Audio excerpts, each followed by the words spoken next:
السلام علیکم ورحمۃ اللہ وبرکاتہ۔ ناظرین، یقیناً آپ خیریت سے ہوں گے۔ اسٹرابری حلال ہے یا حرام ہے؟ کیا اسٹرابری جہنمیوں کا پھل ہے؟ اس طرح کے کئی سوالات گردش کرتے رہتے ہیں۔ شاید آپ کے ذہن میں بھی ایسا کوئی سوال موجود ہو۔ آج میں اس حوالے سے کچھ وضاحت کروں گا۔ کچھ حلقوں میں یہ بات پائی جاتی ہے کہ اسٹرابری کو زقوم کہتے ہیں، اور زقوم کا ذکر قرآن میں ہے کہ وہ جہنمیوں کا پھل ہے۔ پہلی بات تو یہ ہے کہ جس زقوم کا ذکر قرآن میں ہے وہ نہایت کڑوا، زہریلا اور کانٹے دار ہوگا۔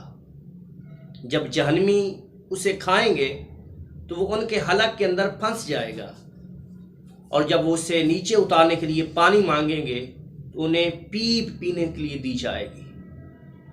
جبکہ جو ہمارے ہاں اسٹرابری پائی جاتی ہے وہ تو اس سے مختلف ہے، اور یہ اسٹرابری جو ہمارے ہاں پائی جاتی ہے یہ خوش ذائقہ، خوش نما اور ایک میٹھا پھل ہے جو تقریباً تمام ممالک کے اندر پائی جاتی ہے۔